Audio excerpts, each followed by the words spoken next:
हमारे यहाँ पे जब तक के राजनीतिक पार्टियां हैं तब तक जो मंदिर मस्जिद का जो मसला है वो तो चलता ही रहेगा। एक ख़त्म होगा दूसरा आता रहेगा। तो उसी लाइन के अंदर अब ज्ञान व्यापी मस्जिद का मामला चल ही रहा है। काफ़ी आप अखबारों के अंदर पढ़ा हुआ होगा। अभी इसके अंदर एक नई अपडेट है। ये नई अपडेट ये है कि वाराणसी ज्ञान व्यापी मस्जिद और काशी विश्वनाथ मंदिर के बीच में जो स्वामित्व को लेकर जो सुन्नी वक्फ बोर्ड और अंजुमन इज्तिमाई कमेटी जो थी उनकी जो याचिकाएं थी वो इलाहाबाद हाई कोर्ट ने खारिज कर दी हैं। और अपने फैसले में इलाहाबाद हाई कोर्ट ने 1991 के जो मुकदमे की जो ट्रायल थी उनको मंजूरी दे दी है।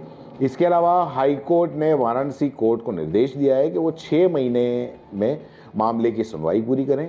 और हाई कोर्ट ने ये भी कहा कि प्लेस ऑफ वर्शिप एक्ट इस याचिका की सुनवाई की राह में रोड़ा नहीं बनता है। अपने फैसले में इलाहाबाद हाई कोर्ट ने 1991 के मुकदमे को ट्रायल के लिए मंजूरी दे दी है। इसके अलावा हाई कोर्ट ने वाराणसी कोर्ट को निर्देश दिया है कि 6 महीने की सुनवाई जो है 6 महीने के अंदर सुनवाई पूरी करें।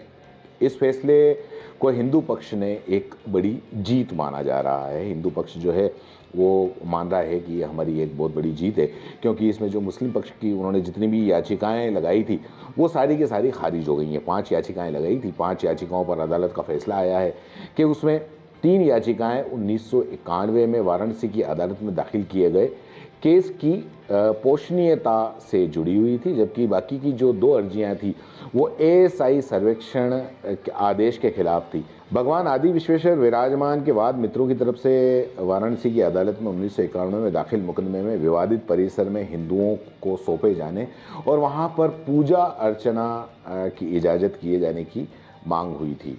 और लाइव लो की एक रिपोर्ट है, उस रिपोर्ट के मुताबिक इलाहाबाद हाई कोर्ट के जस्टिस रोहित रंजन अग्रवाल की पीठ ने अंजुमन इंतजामिया मस्जिद की जो कमेटी है उसकी याचिकाओं को खारिज कर दिया है। और कमेटी की याचिकाओं में इस ज़मीन के मालिकाना हक विवाद में के मुकदमों को चुनौती दी थी। अंजुमन इंतज़ामिया जो मस्जिद की कमेटी है और उत्तर प्रदेश के सुन्नी वक्फ बोर्ड का प्रमुख तर्क यही रहा है कि इस मुकदमे को पूजा स्थल अधिनियम के तहत खारिज कर दिया जाना चाहिए।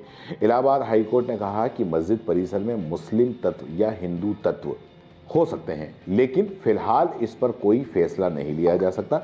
इसके साथ ही कोर्ट ने 1991 के मुकदमे की सुनवाई को मंजूरी दी है। इलाहाबाद हाई कोर्ट ने कहा कि ये मुकदमा देश के 2 प्रमुख समुदाय को प्रभावित करता है।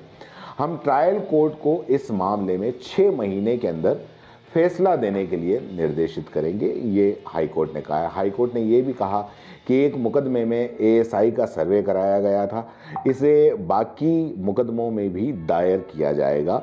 इसके साथ ही अगर निचली अदालत को लगता है कि किसी हिस्से का सर्वे कराने की ज़रूरत है तो अदालत एएसआई सर्वे कराने का निर्देश दे सकती है। वाराणसी कोर्ट के सामने जो मुकदमा उसमें ज्ञान व्यापी मस्जिद के विवादित स्थान पर एक प्राचीन मंदिर को बहाल करने की मांग की गई थी। याचिकाकर्ताओं का तर्क है कि ज्ञान व्यापी मस्जिद दरअसल काशी विश्वनाथ मंदिर का हिस्सा है और औरंगजेब के शासनकाल में जबरदस्ती इस स्थान पर मस्जिद बनाई गई थी। अब देखते हैं कोर्ट इसके आगे क्या फैसला लेता है और क्या होता है। फिलहाल तो जो था वो हमने आपको बता दिया। आपकी इस बारे में क्या राय है, कमेंट बॉक्स में हमें ज़रूर बताएं। धन्यवाद। जय हिंद।